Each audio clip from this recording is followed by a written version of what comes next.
بسم اللہ الرحمن الرحیم۔ السلام علیکم ورحمۃ اللہ وبرکاتہ۔ ہزاروں کروڑوں اربوں درود و سلام ہو میرے نبی پاک صلی اللہ تعالیٰ علیہ وآلہ وسلم اور ان کی آل پر۔ ماہ رجب مرجب یہ بہت ہی عزت والا مہینہ ہے۔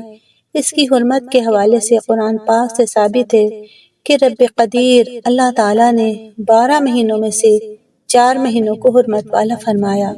ان 4 مہینوں کے اندر رجب کا مہینہ بھی ہے۔ رسول اللہ صلی اللہ تعالیٰ علیہ وآلہ وسلم نے فرمایا، رجب اللہ کا مہینہ ہے، شعبان میرا مہینہ ہے اور رمضان میرے امتیوں کا مہینہ ہے۔ جب آقا کریم صلی اللہ تعالیٰ علیہ وآلہ وسلم نے فرمایا کہ رجب اللہ کا مہینہ ہے تو آقا کریم سے عرض کیا گیا، رجب کے اللہ کے مہینہ ہونے سے کیا مراد ہے؟ تو آقا کریم صلی اللہ تعالیٰ علیہ وآلہ وسلم نے فرمایا، اس لیے کہ مہینہ مغفرت کے ساتھ خاص ہے، اس میں لوگوں کی جانوں کی حفاظت کی جاتی ہے۔ اسی مہینے میں اللہ تعالیٰ نے انبیاء اکرام اسلام کو اپنے قرب کی دولت سے نوازا، اور اسی مہینے میں اللہ تعالیٰ نے اپنے مخصوص بندوں کو ان کے دشمنوں سے نجات عطا فرمائی۔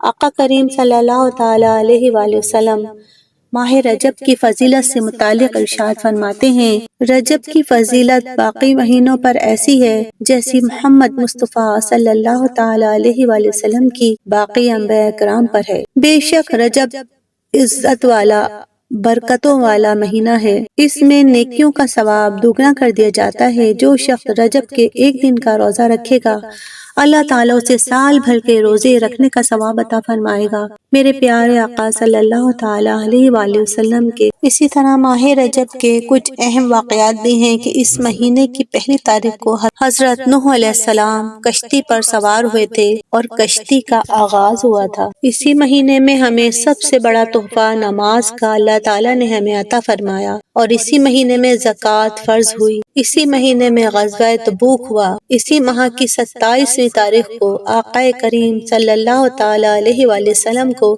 سفر معراج سے مشرف کیا گیا۔ رسول پاک صلی اللہ تعالیٰ علیہ وآلہ وسلم نے ارشاد فرمایا، جس نے ماہ رجب کا روزہ رکھا اس کے لیے اللہ تعالیٰ 3 چیزیں اپنے ذمہ کرم پر لے لیتا ہے، اس کے گزشتہ سارے گناہوں کی معافی، بقیہ عمر میں اس کے گناہوں سے حفاظت، اور قیامت کے دن پیاس سے امان۔ یہ 3 چیزیں اللہ تعالیٰ اپنے ذمہ کرم پر لے لیتا ہے کہ جو ماہ رجب کے روزے رکھے گا اللہ تعالیٰ اس کے گناہوں کو معاف فرما دے گا، اللہ قیامت کے دن اس کو پیاس سے امان عطا فرمائے گا، اور اللہ تعالیٰ آئندہ گناہوں سے اسے محفوظ رکھے گا۔ سبحان اللہ۔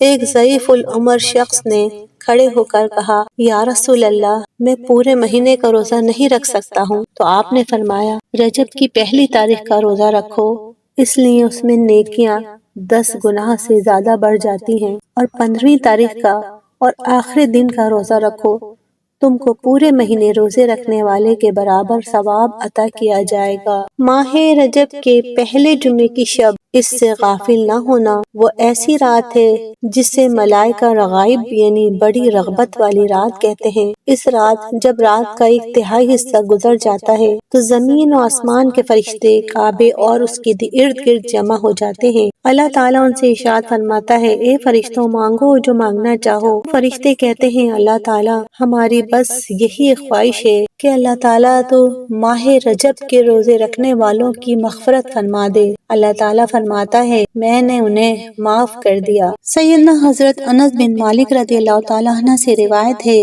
نبی کریم صلی اللہ تعالیٰ علیہ وآلہ وسلم نے ارشاد فرمایا، جنت میں ایک نہر ہے، اس نہر کا نام رجب ہے۔ وہ نہر ایسی ہے کہ جس کا پانی دودھ سے زیادہ سفید، شہد سے زیادہ میٹھا ہوگا۔ فرمایا، جو ماہ رجب کا ایک روزہ رکھ لے اسے اس نہر سے پانی پلایا جائے گا۔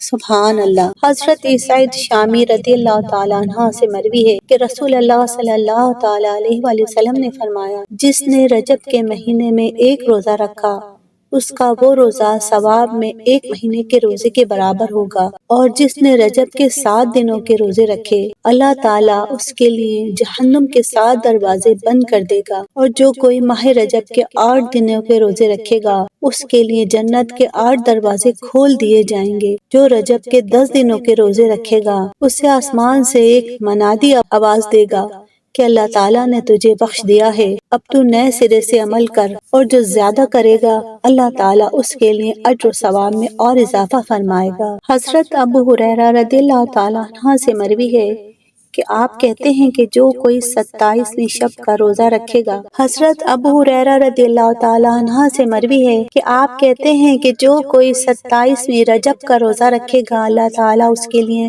60 مہینوں کے روزے کا ثواب لکھے گا۔ یہی وہ دن ہے جس میں حضرت جبرائیل امین حضور پاک صلی اللہ تعالیٰ علیہ وآلہ وسلم کے پاس اللہ کا پیغام لے کر آئے تھے۔ یہ سارے کام نفل ہیں، اللہ توفیق دے ضرور کریں۔ جب ماہ رجب آتا تھا نبی کریم صلی اللہ تعالیٰ علیہ وآلہ وسلم یہ دعا فرماتے تھے، اے رب کریم ہمیں رجب اور شعبان میں برکت عطا فرما اور ہمیں رمضان سے ملا دے۔ نبی پاک صلی اللہ تعالیٰ علیہ وآلہ وسلم فرماتے ہیں کہ 5 راتیں ایسی ہیں جس میں دعا رد نہیں ہوتی۔ فرمایا رجب کی پہلی رات، 15 شعبان شب برات جو ہوتی ہے، پھر فرمایا جمعرات اور جمعے کے درمیان کی بیچ کی رات، پھر فرمایا عید الفطر کی چاند رات اور عید الاضحیٰ کی چاند رات۔ علامہ صفوری رحمۃ اللہ علیہ فرماتے ہیں کہ رجب بیج بونے کا مہینہ ہے اور شعبان پانی ڈالنے کا مہینہ ہے اور رمضان فصل کاٹنے کا مہینہ ہے۔ حضرت عبداللہ ابن زبیر رحمۃ اللہ علیہ سے روایت ہے کہ نبی پاک صلی اللہ تعالیٰ علیہ وآلہ وسلم فرماتے ہیں کہ جو ماہ رجب میں کسی کی پریشانی دور کر دے، اللہ عز و جل اس کو جنت میں ایسا محل عطا فرمائے گا جو حد نظر تک وسیع ہوگا۔ تم رجب کا احترام کرو، اللہ تبارک و تعالیٰ